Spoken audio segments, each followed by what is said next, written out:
for the fame. Nick, Hey, what's up? aren't you doing it for the likes? Nah, I ain't doing it for the likes. Oh, okay. Hold up. So you doing it for the pussy? Nah, I mean, yeah, no, I ain't doing it for that. Okay, then. What are you doing it for? Man, I do it for the culture. Culture.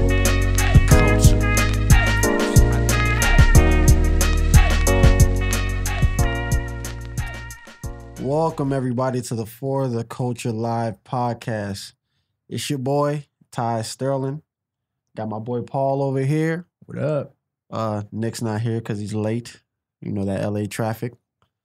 So actually he just hit me up. He said he's parking, so he'll be here in a second. So he'll be here in 20 minutes. I'm parking, man. He's getting off the freeway. That's what that means right now. Yeah.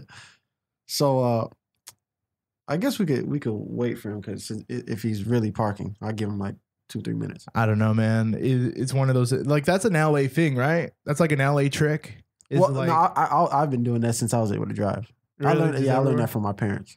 Do you think it's a bad habit or do you think it's like sly? You know? Like, I do it so I don't get bothered anymore. So it's like, so if I tell you I'm 20 minutes away, you're probably going to text me like, yo, what the fuck? We're supposed to be there at 8 o'clock. And I don't have time to go back and forth with you because I'm trying to get ready. Yeah. Right. So if I tell you, yo, I'm on my way, you know what I mean? You'll give me some time, right? I can hurry up, get ready, get in my car. And then like, yo, where you at now? If I say 10 minutes, realistically, nobody actually times 10 minutes. So I really got like 15. Yeah. So like it becomes something like that. And then you just kind of like push it more and more and more and more. You know what I mean? Yeah. And that's how that happens. You hope they're not paying attention. Yeah. I've definitely sent people like, I'm on my way and I'm like getting ready to take a shower. Oh, yeah. Yeah. Oh, yeah. Yeah. Although there's a new technique that I'm doing, and this is what I'm doing. I give them my ETA, but I do it 10 minutes later than when I show up. Because this is why. Because then they want to be mad. If like, oh man, I'll be there at 5:20. They're like they want to be mad, but then I show up at 5:10. They're not as mad. Damn, that's you get them mad before, and then they're like, oh no, he's a good guy. He tried. Yeah. You know. Oh damn, that's a good trick. Right. I'm gonna start that shit. Got to move it for LA. That LA traffic. Yeah, but surprisingly, people out here are more considerate of like, you know, when you're late because they're like, you know, it's LA, you know, nobody's really on time.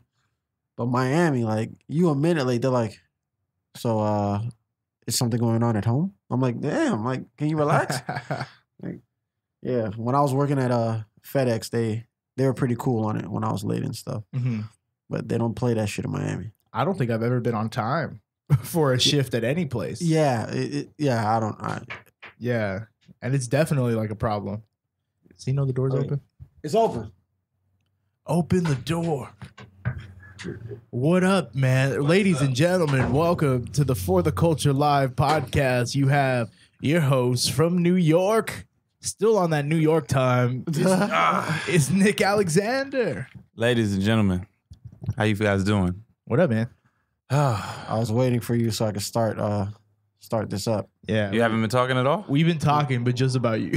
Oh, just making fun of me? All right. I figured as much. I was like, y'all either going to be shitting on me, Toy's going to just start telling you stories so y'all can have a bonding session. I told him how you thought Carmelo was being blackballed. Because he is. Oh, Nah. He's definitely being blackballed. No, not at all. When do you see the media go out of this way to tear down a veteran like the way they do Melo? When he comes out and says, I ain't coming off the bench. that's what I told him. That's what I told him. Yeah. Okay. So if that's his opinion that he feels like he doesn't have to come off the bench, It's not an opinion. Okay, so prove me wrong then. And you don't, and so now I'm looking at you crazy. you got to get the chance to, though. I do agree with this. They're throwing him away too early in the season. And I'll give him that. All the Rockets ain't playing well. Yeah. It's not just him. Yeah, That's not fair. but he's been not playing well. They kind of just took a chance on him because he didn't play well in OKC. Depends on who you ask. He did not play well in OKC. Nah. Depends on who you ask. Nick, Popping you are those 20-footers. Nick. Nah. I am a Kobe Bryant fan. Those Okay. last 3 years in LA, he didn't play well. I think the last 2 years. Oh, shit. Is this yours? Huh? How does this shit come to me? What? It's like you sent Oh. this text, but I got it, but I don't have, like, this is crazy. How is that you sending me something? No, you know what it is? You probably had the speech thing on, and then it was talking, and then... I figured as much. Tell stories. That's hilarious. Carmelo's big bonding session, big black balls because he's definitely been blackballed. Like that is hilarious. This shit is so funny. Oh God! All right, I'm not gonna text that to you though. That should be what the podcast is. It's just blackballed. No, it's just speech to text, and then we read it back like a script. Okay, no. What was the last thing I said? What I will say about OKC. Go ahead. Kobe's last 3 years were shitty. If you were to ask me during those years, I'm like, yeah, man, Kobe playing like shit. He's shooting 30 shots a game and he's shooting 37%. But I mean, we can understand why though, right? Yes, because he fucking broke his knee. He broke his Achilles tendon for a 35-year-old man. You're not going to play at the elite level you once were. Wait, he played till what, 37? 37, 38. Okay, yeah. so 37. So his last 3 years, from 35 to 38. Yeah, 35 to 38 is bad. You know what I mean? But his bad is still better than half the league, though. Carmelo? No, Kobe's bad. Yes, but it's Kobe. But Carmelo, I will say Carmelo can play on a different team, right, and succeed. But like he said earlier to me, he said he is a volume shooter, and he's one of those people that will be good on a shitty team. Yeah, if he goes to Cleveland, if he wants to go to Atlanta and help the youngins go along and give them a scoring punch, he can improve that he can still play. Then yeah, he can do that. But the thing is, how do you help a championship team at this point in your career, where your skill set he is not a role player. I think I like him on Portland. Maybe he could come off the bench and help them. Philly needs bodies. I don't know. You know, they have enough wings and defense because that's the thing with Houston, right? I was under the premise that he would be valuable if Houston had Ariza and Bamute, the same defensive juggernaut with Melo. But when they lost those guys and the guys who they try to replace them with, that's not the same team. Like, I'm under the impression that Melo can help a team that has good defense for the most part. They have two good scoring options, somebody who can and make plays for others, and then he'd be the bench guy. That's what I was hoping. Why he wanted the Melo I saw helping Houston would be the one that the last year team the way that was built, not this roster. Yeah, I thought it would be okay, but it wasn't working. But I think Portland and Philly, I think he could make. I think Memphis would be good for him. He could help Conley and Gasol in them because they got the grit and grind. They all play slow half court. Like he's not gonna have to play up tempo, and he just come off the bench and get buckets.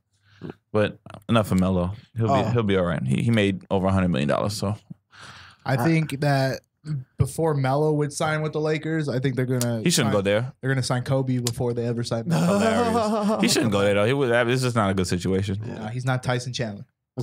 He's not my Clippers that are that's my dog. Just beat Milwaukee and Golden State in 1 week. Yo, fuck it, Draymond about to get punched. You saw what he said? They suspended him for tonight's game because he said, "Bitch, why you ain't leave? Why you gonna sign with us, huh?" Yes. And then there's a video clip of Twitter they had where Katie said, "Man, that's why I'm out." Like there's a clip that they shared it. Like it's on. I was looking at it. I was trying to read his lips. Because you see him and Draymond barking at each other, and then you see kind of Katie mouthing "Man, that's why I'm out." I was gonna send it to you. He's not out. He's holding Steph Curry's belt loop when he walks around. KD is. Yo, these Cleveland Cavalier City jerseys are fucking disgusting. They look like the fucking Frosted Flakes, man. Yeah. This orange and blue shit. You seen this, Paul? No. It's orange. It's like orange. It like the Cleveland Tony the Tigers. But let's get off basketball, man. What's going on with you, Tony? Hold on a sec. About what's going on with me? Yeah. I just got done filming the short film on Nina's Love. My man did a short film. Look at you. Yeah, it's gonna be in the film festival. Which festival? I don't know yet. There's 10,000s of film festivals. Yeah, she told me it's gonna be in a couple of them. So I have a chance to win a couple of awards. Okay. That because they're gonna go hard on the submission. Yeah. Okay. So that's a what kind of movie was it? A drama? Was it a comedy? It's a drama. It's a drama. So I got out of that comedy shit. So what was your character? What else can you share about that? Yeah, I'll give you kind of the synopsis of it. It's a girl named Nina. Her mother, crackhead, sister's dead. She is a prostitute because her manipulative boyfriend put her in that situation. Are you the pimp? The manipulative boyfriend is me. Oh, this was the role you went out for. Yeah. Oh, so you got it. Yeah, I got it. See what they do? You come out to Hollywood and they make you a pimp off the rip. That's okay, man. You got to play a pimp before you get to do your Oscars. Your Oscar shit. But even Terrence Howard was a pimp. Whoop that trick. Remember Dead Presidents? Yes, I do remember.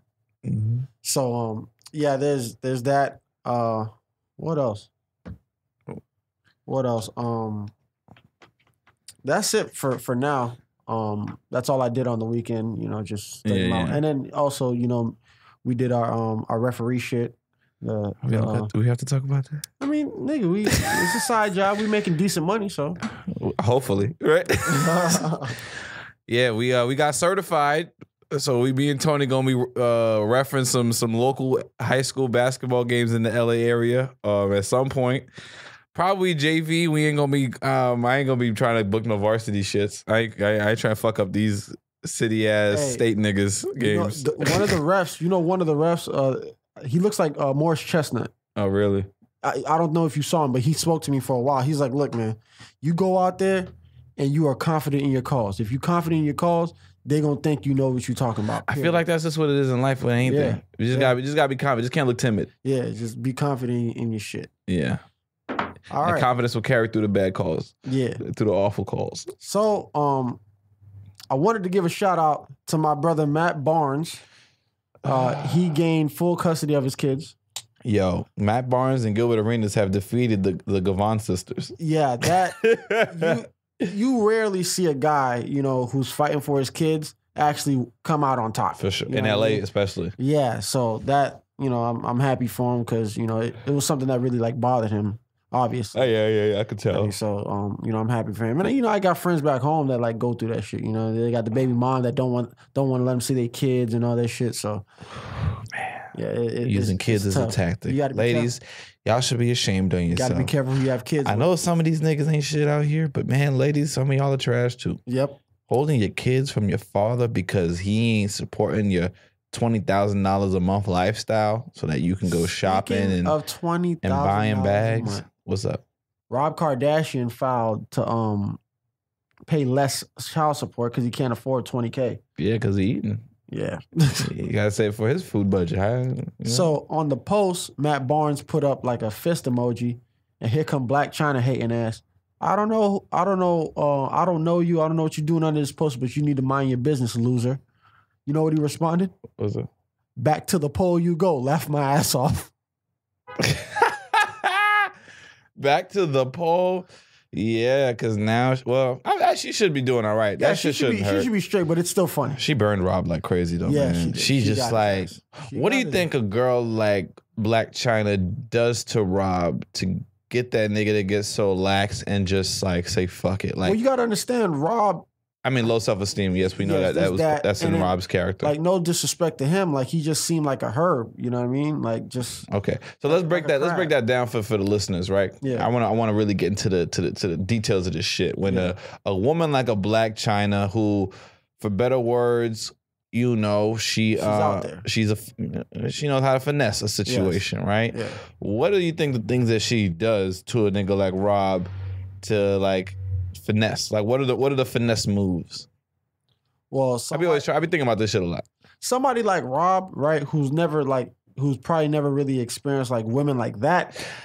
But he kind of has. Remember, he dated Adrienne Bailon back in the day. Okay, but Adrienne Bailon is she's like a professional woman. She won't do that. She has her own money. Okay. You know I mean, yeah. She probably doesn't even have a finesse bone in her body. She's just a nice person. And she got money. Black China is a professional finesser. She's a stripper. That's what they do. You walk into the strip club, you make eye contact, they got you. You know what I mean? They are salespeople. They will finesse you out of your $100. And whatever's in your pocket that night, you're not leaving with it because they're going to get it from you. And see the respect that me and Tony have for you ladies? We don't call y'all hoes. We call y'all professional salespeople. Yeah. That's what you are. Right? Go ahead. Keep going. But yeah, so, you know, she's gonna do all those things that those other girls, you know, didn't do. She probably freaky as hell. You know what I mean? Adrienne, she's so proper. Maybe she not. You know what I mean? He probably ain't really experienced stuff like, because a lot of times you get like them good looking girls, but they proper like that. Sometimes they just they're lazy. Yeah, they be lazy. You know what I mean? So she probably bouncing on his shit. You know what I mean? Like clapping. Yeah, double hand handstands. Sucking the soul out of his dick. That's what I'm saying with the double hand. The Jill Scott. The Jill Scott. The Jill Scott. Yes, the Jill Scott, man. I don't know what she was doing this weekend, but Jill Scott. My mom actually told me about her concert. She went to see her in Brooklyn, and she was saying how, like, Jill had like a very adult ass show. She's like, make sure we put the phones because this is between us. We gonna have this experience. And you know, she fucking 46. And she was like, ladies, this is how y'all need to be sucking dick. Oh my God. And I'm so glad she does that on her shows. And she says, my purpose is to make sure that people have a great time. I sing, and I want to improve my fans' sex lives with their significant others. I want them to take something from the show. You know what I mean? But this is also the same Just Scott who was like, see, I can sing and still keep my clothes on. So it's funny because I actually read my boy. He posted he wrote that say like quoting her to make his joke to make you know whatever. Yeah. And it was funny because she was like that when she first came out because you know she wasn't salacious or whatever. But like, you know, I think people will evolve, and it's like she's fucking grown. Times have changed. Times have changed. Would you show your girlfriend that if your girlfriend's head wasn't up to par? Was hypotheticals? Yeah, like, but I wouldn't show her that shit like, yo, look at this. This is how you need to be sucking dick. I'd be like, yo, Jill Scott wildin', man. Right. Look what she did at her concert. That's when you said, and then I'll drop like little hints like, damn, that should probably feel good though. That's when you probably send. That's when you send a video with like 5 crying emojis because you think it's funny, and you're just like, I hope she gets the message. Yeah. Like you send that, and you be like, yo, that shit probably feel good though. It feel good. Though. It probably feels great. Probably feels great. You know what I mean? Look at the tickle ball part. Yeah, like you know what I mean, and then just drop hints like you want her to do that shit. So it's tough. It's tough because it's like, okay, here's my thing with women sometimes, right? Like women don't suck dick they don't want to be the best at sucking dick. Women don't have. Sometimes women don't want to have drive, and I like women who have drive to suck it to the top of their capabilities. Okay, to maximize their potential that they've been given. Do we not feel that women do not try to strive for greatness? Yeah, sometimes, man, they just be lazy with it. They're just like, okay, I'm just gonna put my mouth on it. Yeah, and then do a little something, wet something. it, and hopefully it gets hard enough so you can fuck me. It's like, nah, you're not okay. You bullshit. I be trying to instruct women. Do you instruct? Nah, because then I feel like I'm because if I'm eating a girl line, she trying to instruct me. And I'm like, now I feel like you're telling me like I don't know what the fuck I'm doing. But would you, if you didn't know what you were doing, would you want her to kind of teach you, or you'd rather find your way because that's just how you build? No, I mean that's like, how you wired. I know what I'm doing, but like if I'm talking about in the beginning though. When you first started? Oh, when I first started, yeah, I got taught. Okay. Because I knew it. I'm like, yo, I don't know what the fuck I'm doing. Yo, tell me how to do this. Yeah. You know what I mean? And then after that, like, you know what I mean? I've been getting straight A's ever since. But anyway. Passing the classes. But but if I'm doing something and then like I kind of like pass an area that you liked, you could just like direct my head or tell me, oh no, go back. You know what I mean? And then I'll take constructive criticism. Mm-hmm. You know what I mean? But don't be like, okay, no.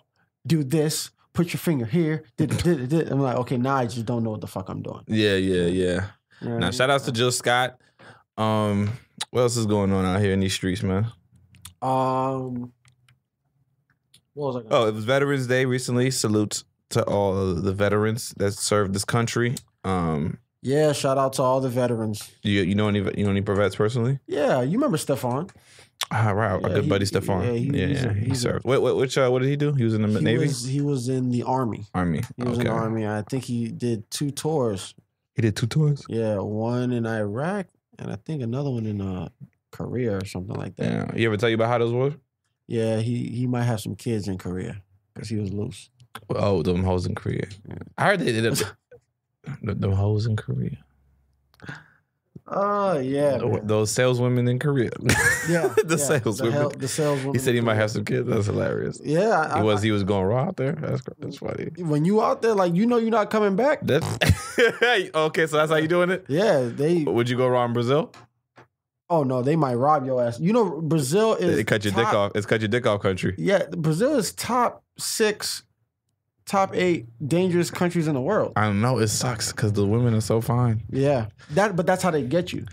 So here's the thing: would you go? But like, okay, all right. So like, say me and you, and we have like a person, like an assistant with us, right? So it's just us 3, right? Now, you can either invite your chick over to where we're staying, or you go to the spot where she's at and her girl's at Dolo. What would you do? And how much money would you carry? Would you just carry like just a little bit of money? So if it is a setup, hopefully you still get some pussy, but they don't take too much. or would you want to know that you have everything and you keep like a knife or you keep your pistol at the spot we at, or would you invite the chicks back there? Because inviting them back to where we are, is now a plot point for giving up the spot, the locations. So in case she is trying to get you, then they could set you up. Like what would you rather do? I would rather them get me at the spot. Okay. Because if I go somewhere and I don't know the city like that, right. Like it could be like a trap door somewhere or some shit, and then it's a wrap. I probably come just to make sure you're good, and I'll listen to the door. Just so you good in there? All right, I'm just gonna be out here. I'm all right. Man, the claps they're starting to wind down, huh? You good? You sure you good? I'm getting tired, man. Need some Gatorade? Yeah, son. Oh man, Brazil. You got the show this weekend, right? Yes, we do, man. We on Sunday, Black Cornbread Kitchen, my comedy group. Shout outs to my comedy group, Cornbread Kitchen. We are doing our 4th show at UCB Inner Sanctum, the Black Twitter, man. We just starting to really ramp it up this week, so we getting ready to drop some hot sketches, some live sketches, some improv, and then we got some really funny groups that's gonna come through. And one doesn't. We have one group that does improv and one group that does sketch every show, and then we also gonna incorporate some stand up into the show now. So I got a comic friend of mine that's gonna be doing some warming up the show a little bit, doing some time. Shout out to Del Harrison. She's gonna come through and rock out. And then next month, Del. Yeah. Del's gonna come do some stand up. Just get the crowd a little bit like nicer off top. Like as a group, we came to the decision. Like I think we can get just a better response. Like there's an essential element when you're doing a show is you got to get the crowd loose, which is why the reason for the MC and the host. Now, the way our show is, we really don't have like we kind of had our one of our friends, Noel, who kind of hosted for us and up and down, but like off top, just to kind of get the crowd in a laughing mood instead of just putting the show on them and coming out, it can really make a difference in like just the response, people paying attention and focus.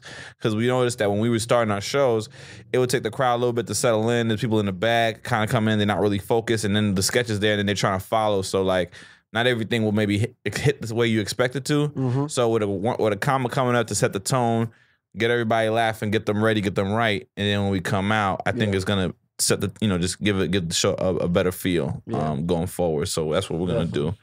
Yeah, man. I was gonna what you gonna say? Mention something to you. So you've been on my Facebook. It's very pro-black. Yes. Actually pro-black extreme, because I have a lot of like family members and good friends back home that are like super pro-black. Yeah. I can't even like a white woman's photo without them, calling me a coon. We know. Yeah. So I was thinking, I'm like, there's a couple of celebrities that they just don't like, right? And I'm like, yo, every time I ask them, like, how come you don't like this celebrity? What's wrong with him? Like, why you don't like him? He's stupid. His jaw fat. His dick little. Like, shit that, like, is just stupid. You know what I mean? How you seen his Like, they won't even support his movie. So I'm thinking, I'm like, what the fuck? So it's always people like Michael B. Jordan, Amari Hardwick, the girl from Destiny's Child, the one that nobody likes, Michelle. Right? The gospel community likes Michelle. So now I'm like, you know what? I'm going to find out why nobody liked them. Yeah. Right? I did my research. There's one common denominator in all of them. Their significant other is white. White. And I connected to that. I said, oh shit, it all makes sense now. Yeah. Because one minute you love Michael B, you find out he dating white girls. Nah, he got a heavy jaw. You know what I mean? But he gets backlash. But he said it like for a while that it's not that he doesn't like black girls. Like I mean, I guess he just hasn't had a public black girlfriend. So and they're in the perception is reality, and so in the optics it just looks like every time they see him out and about, he's always with some white girls or something that's not black. And so he's fighting that battle right now because as they we just feel like from a societal standpoint, we just feel like the white woman can sometimes, really bring down a black man and his success, and it's just not in the best interest, in the minds of black people. Yeah. But there's the fine line because it's like and if we're really trying to preach a free world, preach don't be racist or a bigot or whatever. Shouldn't you be able to love whoever you fall in love with if it's with no other preconceived notions? But it's tough. It's tough. My friend said something smart to me. She's like, if you can literally date somebody just because of their race, that shows something about your own character. Like, you're uneducated. Because wouldn't you want to date somebody that supports like your views on racial issues, social issues? Yeah, for sure. Somebody that is able to, that has the same sense of humor in you and shit like that. Like, literally, some of these people will date their own race even if like they are just uncompatible. You know what I mean? Because out of a loyal cultural thing. Yeah, you get what I'm saying? And that shit is weird to me. You know what I mean? I understand like you want to support your people and shit like that, but sometimes like you just take it too far. Like, my nigga got mad at me because I eat vanilla ice cream and I don't like chocolate ice cream. So he's like, "Oh, see, I knew it. You don't like sisters." I said, "Nigga, it's food. It's chocolate. I don't like the chocolate ice cream, nigga. Just let me fucking eat the vanilla." Fucking with the white women again. Mm-hmm. You really don't like chocolate ice cream? I really don't. Nothing. Okay, you can't. I like chocolate. You like chocolate, so like ice like cream. Hershey Kisses, Yeah, chocolate candies. ice cream is just I don't know. It just doesn't taste the same to me. Okay, could you mix it with Neapolitan? If it's mixed, I could probably eat it. There you go, fucking the mixed bitches. You of all people have no right to talk to me about ice cream. I can talk. I'll never. I can talk all the I would shit I never want. forget the time you came to my fucking house. What's up? I saved ice cream specifically for me. I came home. You was at my house already. I came in there, looked for my ice cream, and it wasn't in the freezer. I say, "Mom," I knock on the door. I said, "Mom, where's the ice?" I open the fucking room. Listen, people. I open the room. Nick is in my room. No, he's in my mom's room in his boxers, sitting on the bed eating ice cream with apple pie. She offered it to me. I didn't know. Nick, I didn't know. fuck off. Tony, I didn't know. You in your boxers, man. No, I'm saying, but the apple pie, I didn't know that was your ice cream. She offered it to me. Fuck the pie, nigga. Oh, You was in your boxers. So, with my mom. so that's what you was really mad about. Yes. It wasn't about the ice cream. Should have strangled your ass. Stick to the agenda. Me, Preemie, and Mathewson should have jumped you. You should have Come jumped on, you. man. I thought it was gonna happen. It's uncomfortable, man. Me and your mom planned to make you uncomfortable. I said, you know what would drive Tony crazy if I was in the bed, and she laughed so hard, and she was like, "Oh, you should do it." I talked to my mom about that shit. Your brothers were home. When they home? Yeah, but so how could I do anything? They weren't paying attention, man. Preemie had his little studio set up. That's right. Matt was doing whatever. It was all in good fun, Tony. Yeah, whatever. But I know we have different sense of humor when it comes to shit like that. Yeah. So, and I haven't been in the bed with your mom since, if that counts for anything. I appreciate it, man. Fuck off. My nigga! Anyway. It's good having you out here, bro. Yo. Holding it down, man. I appreciate you, man. Oh, yeah, of course. Traffic was a bitch, man. That shit kept getting redder and redder, that Google Maps, when I was coming back. It's ugly out there. Yeah. But I don't want to touch on this too much because I'm going to wait till we get a female on here. We should not even go into it. I want to say but it. You want, no? Let people hear it, and All right. then I have an idea. Okay. You know what I mean? Okay. Just throwing it out there. I saw something. I didn't even read the article. I just saw the headline. It said, women cheat more than men. And this was by a woman. Mm-hmm. You know what I mean? What do you think about that? Well, okay. See, this is the thing, right? There's broad statements that you could throw out when you're having debates and battles with people, but it's like, what kind of surveys? Because we don't know if she was, if we're talking about in the United States, if it's in other countries, if it's in a certain city, what race or demographic. Like, there's a lot of things that we don't know. So it's kind of the only reason why you can kind of point to that being correct is because we are outnumbered by women on a statistical standpoint. Right. So you have to sometimes, are we breaking it by a sample size? Like, I don't know. You know what I mean? So I can't. I would have to say that probably is true because there's more, but I don't know what. You know what I mean? It's about married couples, boyfriend, girlfriend. Like, I mean, it's really hard. When I read it, it was just hard for me to understand because I know niggas are dogs. Because niggas will literally. It's true. But that was because you run with dogs. Right. Right. But there's a whole region of people who don't have the dog in them. Guys who never learned how to get some pussy. And so the first time they ever get some, they cool with it because it's not something that comes easy to them or not something they chase after. So, and there's a lot, trust me, as a traveling comic, there's just a lot of towns you do places, and these people just have never really like lived or done any kind of thing. It works two ways. You're either like in a big city, you know, people are cool, there's a nightlife and everything like that, or the town is so small that everybody just happens to fuck each other because there's just nothing else to do. Right. that's how it goes. Yeah. And I mean, we just have to assume in most towns and cities here, the women outnumber the men. Yeah. So I can see why they cheat. Yeah, because I just think like dudes literally cheat because there's pussy and I need a bus. I need a bus. There's so many reasons why guys cheat.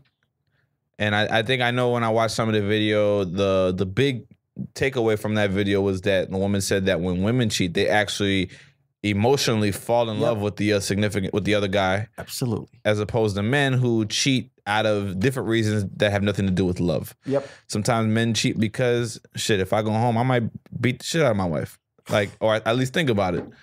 You know, I just have these thoughts that she's getting on my fucking nerves. And if I don't bust this nut, I'm gonna go fucking crazy. Then you have a guy that cheats because he doesn't feel like he's not getting what he wants sexually, but it's like, it doesn't mean that I don't love you and appreciate all the things that you do and bring to my life. It's just that in this arena, I don't get what I want. So if I'm not getting what I want in this arena, what's the problem if I just get it somewhere else and then I still come home and appreciate all of the 9 things out of 10 that you do great? Yeah. But women don't see it like that. Oh, hell no. Hell no. So just don't even. Yeah. But I would love to have a woman see if she can agree to that viewpoint, defend that viewpoint. You know what I mean? But like we know guys, like I said, when they cheat, it's 9 times out of 10 we really don't fall in love because there's guys who there's so many men, especially in like 60s and other times where they had 2 families in the same neighborhood. This nigga Joe Jackson had the last kid he had was living in the other side of Encino. Oh my God. Did you ever see that the other Jackson girl? She was like born in the 80s and some shit like that. Like when Joe was cheating on Catherine. Oh my God. And like, you know, she found out that he lived like 5 miles across the valley from her, across Ventura. That's wild. And he would go see her, and she grew up like knowing him. But this is the thing that hurt though, because when Janet found out that like that Joe allowed her to call her dad, because the rest of them had to call him Joseph growing up. Oh yeah. And the youngest one, who's, you know, not Catherine's not the mom obviously, but the youngest one said that Joe got the call. She knows him as dad. And like that was the heartbreaker. So could you imagine how psychological that fucked up is? You're not even as mad that he was still fucking around and cheating on his wife Catherine, who he did all this other shit with. You're mad because he would not let you call him like your father, because he didn't give you that nurturing. And Joe, look, man, you have to take the good with the bad, nigga. He gave us some of the greatest entertainers that have ever lived on this planet. Yeah, but it came at a great price. At a cost. Came at a price. Because that literally fucked Michael Jackson's head up.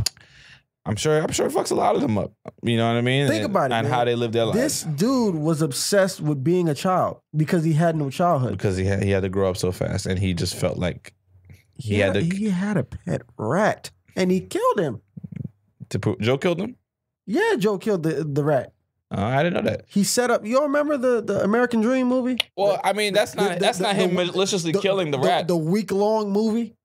The what? That movie was a week long on VH1. Oh, the week. I thought you were calling it a week but long movie. No, okay, no, so a week long. Yeah. No, but I don't think it was him trying to like kill Michael's rat because he wanted to take that away from him. I think it was because niggas don't want to have rats in their house, and then you set up traps to kill them. Like we have in my apartment in New York, when there's a time where we just get rodents in the apartment, or not rodents, we get like mice. Yeah, and we have to get the traps and we have to set them in certain places. Them niggas get in there like you know, like a gang. Like they come in sets.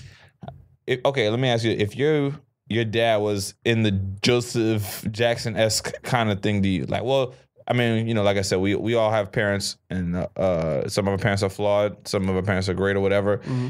If you find out your dad was cheating on your mom, and then the kid he had another child, another family, and that family, he was like so much more nurturing to that other sibling of yours, and that he wasn't to you and your other siblings. And but because of how he treated you, you were able to be like successful in your life. Like, you know what I mean? It's like the pitfalls that you had to go against made you who you were, and you did become a success in life. But the way he treated the other new sibling that you didn't know about was so much better, and they got to be called daddy. Like, would that affect you? Do you think you would still have gripes? I'd be upset. Like, yeah, he pushed me to be a better person, but he did that through abuse. You know what I'm saying? Because, like, you know the whole story with me playing soccer and how my dad, like, played soccer. Right. And all that shit. And, like, he pushed me, like, to the point where I was just like, you know what? I'm done with this shit. So, like, when him and my mom had separated and I wasn't seeing him like that, I completely was just like, yo, fuck soccer. Right. I mean, I didn't want nothing that, like, reminded me of him. And soccer was especially that thing. Yeah.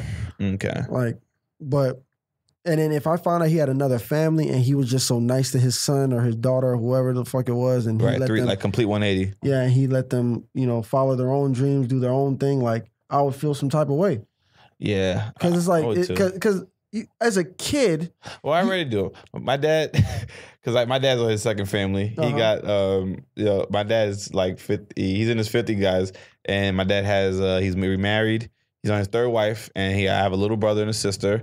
And naturally, like, I'm seeing him be like a dad raising his family because, you know, my mom and him, they weren't together before I was born. They broke up before I was born, so it was a baby mom, baby daddy situation. He was married to my oldest, younger sister, to her mom, and they were married and then it didn't work out. So now, but like really, I'm seeing him like, my dad doesn't go to the club like that no more, man. My dad's chilling. He's a different man. He's a different man. You know, I mean, sometimes he's a better man. Sometimes it comes with lessons. It comes with lessons. It comes with wisdom. I guess age. If I was older, I'd probably understand because I was like, you know, maybe he learned from his mistakes. But right now, it's just it just sucks that I had to be the mistake. Right. But as a kid, you don't understand that, and then him, you know, pushing you to the edge. He thinks he's doing it for the betterment of you, right? But you don't see it that way. All you see it as like, yo, this nigga just whooping my ass because I'm not kicking the ball right. That's all you. That's all you see it as, you know what I mean? And yeah, and my dad let me call him dad, so I don't think I'll have that mental block either. Like, no. My dad made me call him dad. Like if I ever said Matthew, he'd punch me. You know what I mean? Like, man, it's good. It's important to have some good daddies in your life, man. You know? Yeah, it helps. Like when you have a man in the house. Yeah, it definitely helps. That's why when I see people who like make it without fathers, I'm like, damn, the mom did that shit by herself. She probably had like 5 kids. God bless her. You know what I mean? Like, you know, for sure. Like it's hard. Yeah, I know it's not even Mother's Day or Father's Day, but we just want to give parents y'all proper respects. Yep. For you know, because kids ain't easy.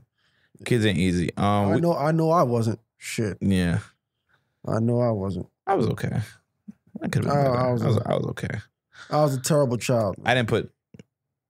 I mean, my terrible moments are like direct conflict with my mom. So it wasn't like I was in the streets, I had a worrying, I was doing other shit behind my back, I was taking money, I wasn't driving them crazy like that. It was just really like I have a mouth, I have a temperament, I know how to push buttons, I know how to provoke, and it was just a lot of back and forth like that. So the most stress I put on my mom was not having a project or a huge like homework packet over the winter break done, and I'm asking her the Sunday before I go back to school to help me, and she's like, "Nigga, you had 3 weeks. I watched you play video games every fucking day, nigga." Yo, your mom used to go off. And that shit used to be hilarious. Oh yeah, y'all niggas. I know y'all got the best laughs seeing me get yelled at. I got a kick out of that shit. And then seeing in my face. I remember one time your mom was yelling so hard, and I was laughing in the corner, and she looked at me. She said, "The fuck you laughing at?" I said, "Oh shit." Yeah. All right. Before we get into that bag, man, please subscribe to For the Culture Live. Please rate us, download. We're going through a little bit of a shift. You know, I want to hear from you guys too. So if you guys can please like inbox the For the Culture, DM us on IG. We want to maybe just do some Q&A with the folks. We want to just get a little bit more interactive, just change things up. You know, there's a little bit of that we doing. You know, me and Tony, we're gonna move forward with this. Yes, ask us some questions that you might want answered on here. You know, anything that you think you want to see our opinions on. Make sure it's culture shit. Yeah. It could be anonymous, or let us know if you want to be anonymous, or if you want us to shout you out, whatever it is. Yeah. But yeah, you ask us questions, we'll answer it. Yeah, let's get into it with you guys. We want to make you guys feel involved. I think everybody who does listen and keep supporting. You know, we've been back a couple weeks now from the hiatus, and yeah, we're just gonna grow this thing and definitely, you know, just keep things moving in the right direction. So, give them your handles, Tony. How can they follow you? You can follow me at TYSTERLIN. That's at Ty Sterling on Instagram. And your boy, Nick Alexander, you can find me on IG, Twitter, everything, at Nick of Comedy, NICKOFCOMEDY. And, man, just keep tuning in, man. It's for the culture. That's it. Peace.